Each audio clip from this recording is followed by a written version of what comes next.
te recibimos con mucho gusto, Tomás. Y bueno, tenemos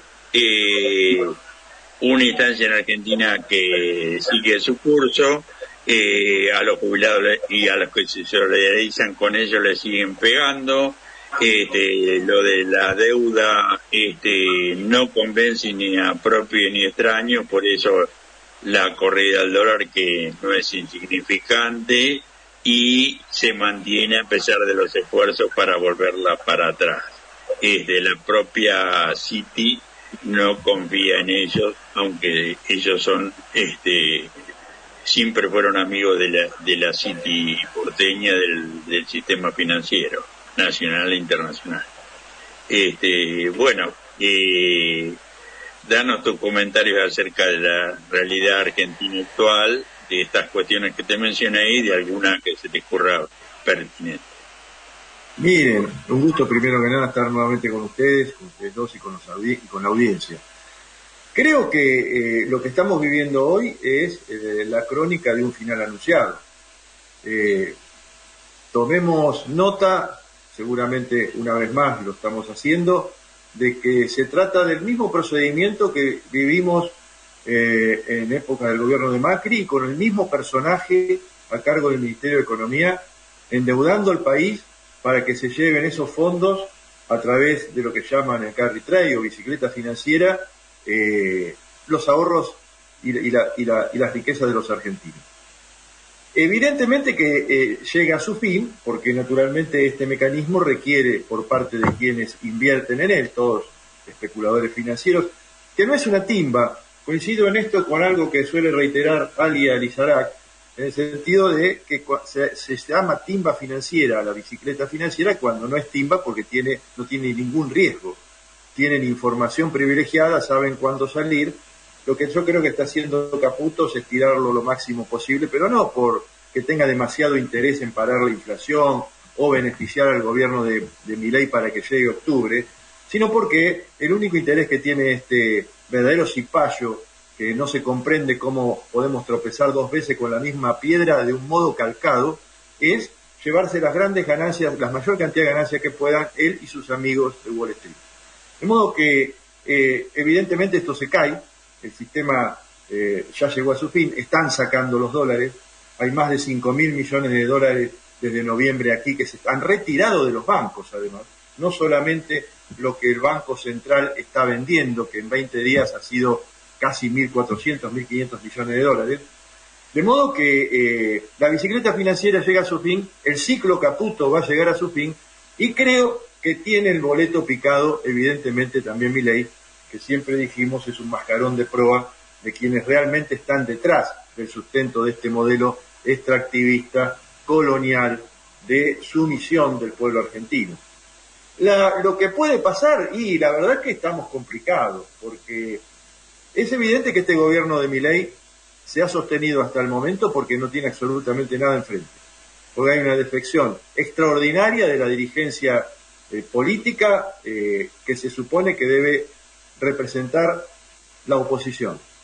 Y en este momento nada ha cambiado y estamos sumergidos en el marco de un proceso electoralista que hace perder de vista a todos sus protagonistas el momento histórico real que estamos viviendo. Y se debaten en internas, tanto, por supuesto, también esto toca al oficialismo, pero en cuanto a nosotros nos interesa es la oposición, es el Movimiento Nacional y Popular, que tenemos internas feroces, por ejemplo, en la provincia de Buenos Aires, que a esta altura, no sé si son incomprensibles, pero creo que son imperdonables para quienes la promueven. Y eso hace que el desenlace de esta crisis creo que va a ser violento, como ocurrió en el 2001, nunca se van por las buenas, y lamentablemente el costo lo ponemos los hombres y mujeres argentinos, que salimos a protestar y a tratar de ponerle coto a esta situación. Y me parece también que en ese sentido se está probando la banda, evidentemente, Victoria Villarruel, que se va a montar en el peronismo. Seguramente me la imagino trayendo a Isabel Perón a la Argentina, como ya fue ella a visitarla a España, de la mano de también la hija de Rucci, reivindicando lo que se supone una vieja tradición peronista, contradictorio, ¿no? Es muy hipócrita porque a Isabel Perón la tiró la dictadura que ella apoya, pero evidentemente tiene algunas luces y además no es solo Moreno, hay una gran parte del peronismo que seguramente se montaría en esa jugada y el que pierde es el pueblo argentino porque el modelo va a seguir absolutamente en pie. Habrá que ver cuál es la dinámica de este proceso, porque a veces los procesos tienen una dinámica que hace que tengan resoluciones distintas a las previsibles. Y en eso está lo que podamos aportar todos nosotros.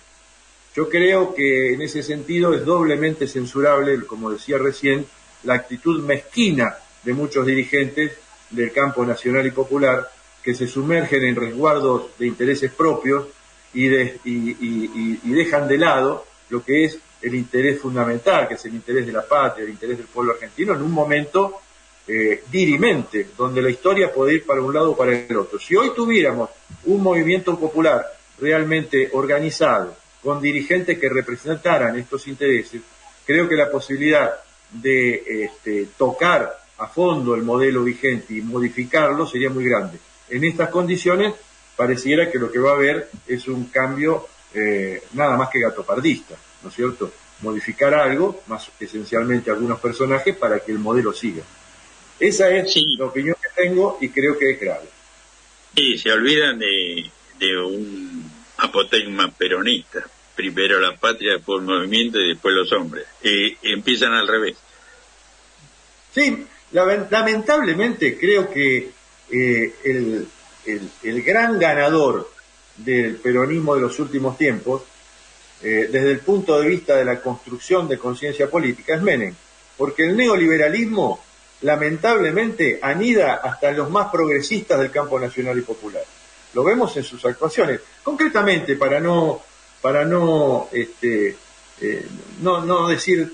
decir realmente lo que pienso de fondo, creo que es lamentable la actuación de Cristina Fernández de Kirchner en este momento. Una mujer que tiene una historia que todos valoramos y que el ataque que está llevando adelante ahora a través de ella misma y de la Cámpora a Kicillof, que es el gobernador de la provincia más grande del país, que es el que está apuntando permanentemente el gobierno de Milei, y sumergirlo en una situación de ponerlo a la defensiva, de contradecirlo abiertamente, de no respetar ni siquiera la Constitución provincial, porque la Constitución provincial es la que establece que es facultad exclusiva del gobernador de la provincia fijar las fechas de las elecciones. Y le mandan un proyecto de ley para obligarlo a que haya una elección única, cuando eso no es facultad del Congreso. Sí, creo que estas son las debilidades enormes que estamos mostrando, la responsabilidad que tienen algunos de estos protagonistas.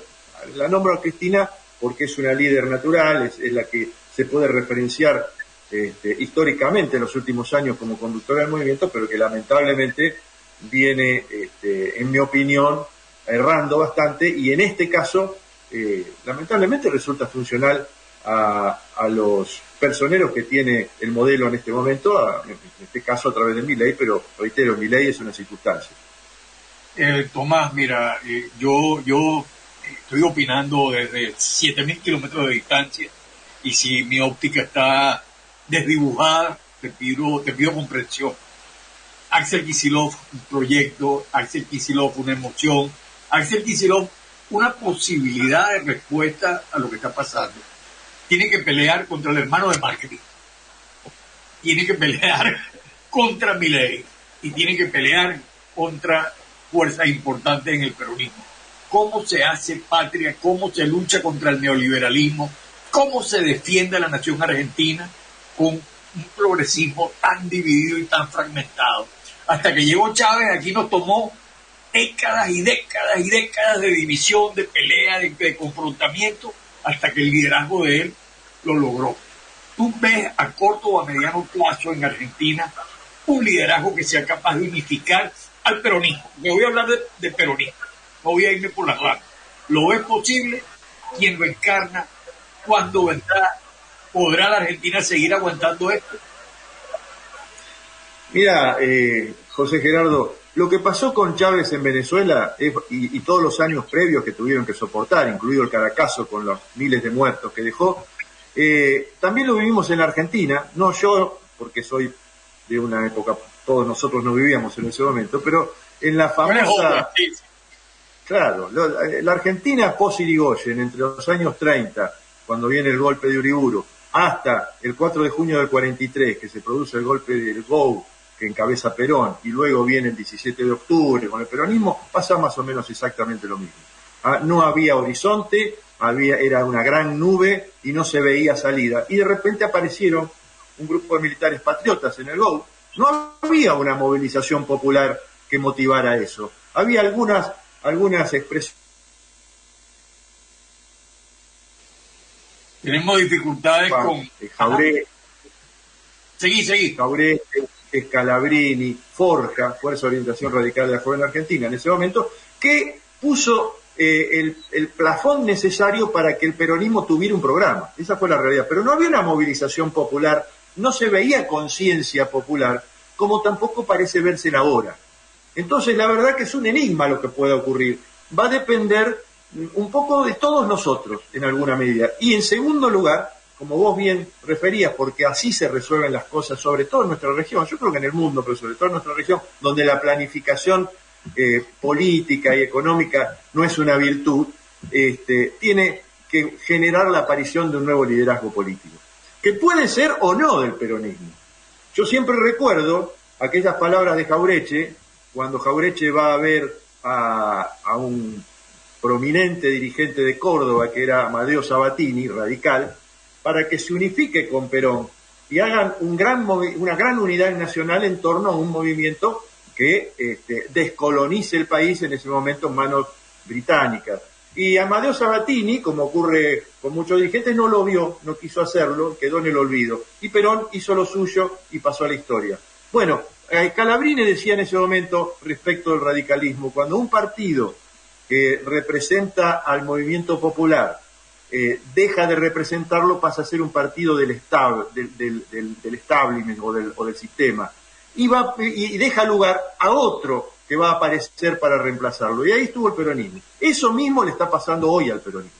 Entonces, no hay que descartar la posibilidad, aunque va a demorar seguramente, de que el peronismo, si sigue así, corra la suerte de aquel radicalismo y habilite una nueva conformación de un movimiento popular y nacional que esté decidido. Yo creo que en esto tengo bastante expectativa, con algo que la mayoría de mis compañeros descree, que es las nuevas generaciones, que a veces censuramos muchísimo, pero ocurre que la entendemos bastante poco.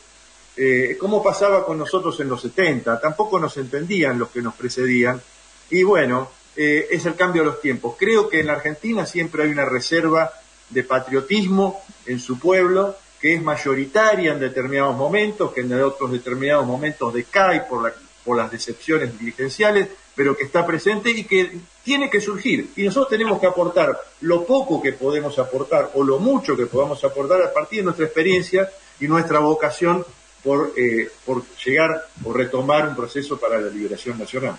Tomás, acerca de las nuevas generaciones, vos habrás visto como yo que el 24 de marzo, cuando las cosas están claras, había multitud de jóvenes. Eran la mitad o más eran jóvenes. Por lo tanto, eso de descartar a los jóvenes me parece muy errado, porque así como hay jóvenes que no entienden nada, hay mucha gente grande que entiende igual o menos. Y mirá, te digo más, no solamente el 24 de marzo, el 19 de marzo, bajo una amenaza estruendosa del gobierno de reiterar una represión extraordinaria, cuando fuimos junto con hinchas de fútbol y otros a apoyar a los jubilados, la mayoría absoluta era de jóvenes. Los jóvenes son los que ponen el cuerpo cuando hay lucha. Esto es así, fue así y será así. Así que hay que confiar en eso, y nosotros lo que tenemos que hacer es dejar egoísmos de lado y egocentrismo de lado y tratar de colaborar a que esa nueva camada se conforme y constituya la columna vertebral del movimiento nacional. Mira, Tomás, yo desde acá deseo de todo corazón, primero, que se produzca ese relevo generacional, indistintamente de dónde viene, si viene a romper esas estructuras tan nefastas que se ciernen hoy sobre el pueblo argentino. Vamos al hoy. Mañana CGT se incorpora, Paro Nacional, apoyo primero a todos los jubilados, están sumando ellos, sacan cuenta, estuve viendo la noche hasta tarde, 36 horas de paro entre el apoyo a los jubilados y el paro nacional. Impacto de ese paro en la situación del cada vez menos legítimo gobierno de Javier Milei. Impacto político, quiero decir. ¿Cuál será?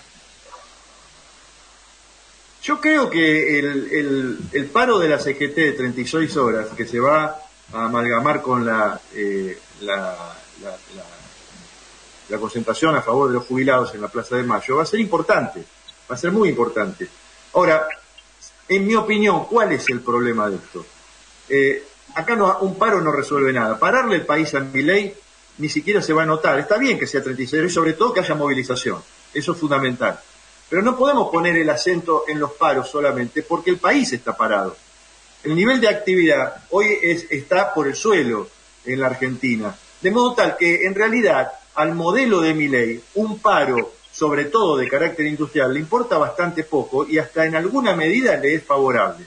Eso desde el punto de vista del gobierno. Desde el punto de vista del campo nacional, yo creo que tiene que haber un plan de lucha.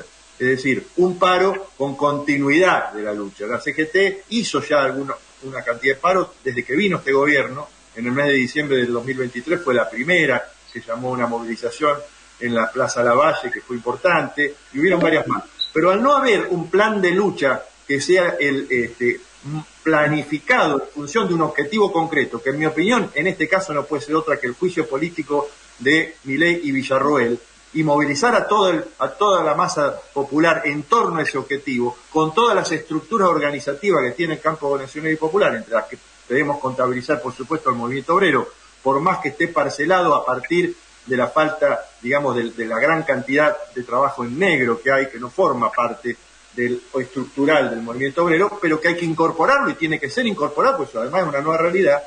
Si no hay un plan abajo, un objetivo, hasta podría ser funcional a esto que yo decía hoy, la caída de Milei para ser reemplazado gatopardísticamente por Villarruel. Si no tenemos una alternativa, es un problema. Sí, que no cambia nada, Santiago Neto. No, lo que opino que tenemos tres falancias en la Argentina: liderazgo, organización y programa. Y para estructurar un plan de lucha, cualquier cosita falta. Falta demasiado. De todos modos, hay que intentarlo, pero se vuelve difícil, al menos en lo inmediato. Sí, yo creo que de todas maneras el pueblo argentino, nuestro pueblo se está movilizando casi instintivamente. El apoyo, fíjense, esto es extraordinario. Los jubilados vienen haciendo marchas todos los miércoles desde que empezó Milei. Los rompían a palos todos los miércoles. Aparece un hincha de Chacarita con una muñeca quebrada y genera inmediatamente la solidaridad de sus compañeros de club. Y se arma una movida que nace de abajo, sin ninguna convocatoria, que terminó en lo que fue una movilización extraordinaria el 19 de marzo, que impidió que haya una represión contra el 12. Es decir, el pueblo en la calle, más allá de esto que acabo de decir hace unos minutos, en el sentido que no hay un objetivo desde las estructuras organizativas del campo nacional, el pueblo en la calle genera una dinámica cuyas consecuencias son impredecibles. Entonces, tenemos las dos cuestiones. Puede salir mal, puede salir Pato Gallareta, una movilización, un paro que no tiene nada que lo sustente, pero la movilización popular no sabemos cómo termina. De esas movilizaciones que nosotros tenemos que alimentar, pueden surgir alternativas importantes, y sobre todo cuando no hay otras alternativas, ¿no es cierto? Creo que sí. Me entristeció, por decirlo de alguna manera, volviéndolo al planteo de José Gerardo respecto de los liderazgos, que se esté diluyendo, quizás por falta de esa llama sagrada que requieren los liderazgos, el de Kicillof, por entrar a jugar el juego que le proponen y no el propio. No hace falta que Kicillof enfrente a Cristina. Basta con que Kicillof enfrente abiertamente a Milei. Porque si Kicillof enfrenta abiertamente a Milei, no en el marco meramente electoralista, sino en el marco de la movilización popular por el juicio político contra Milei y Villarroel, se diluye la necesidad de enfrentar a Cristina frente a la movida que hace Cristina, porque tendría que estar necesariamente todo el peronismo atrás de Milei y todas las fuerzas populares, de Kicillof. Él clarificaría el panorama. Lo que pasa es que es una jugada de riesgo y eso es las jugadas que hacen aquellos que tienen esa llama milagrosa que constituye un liderazgo, un Chávez, un Perón. Yo no puedo decir no puedo predir que Kicillof sea Chávez o Perón, pero por lo menos que lo intente, que se juegue lo que se juegue, porque lo que va a pasar ahora, desgraciadamente, es que va a quedar preso de un movimiento de pinzas, que no digo que sea acordado, pero que es natural porque es funcional entre el gobierno de Milei y Cristina para sacar del medio a Kicillof. Kicillof no tiene futuro en los próximos 2 años si se mantiene en esta pasividad.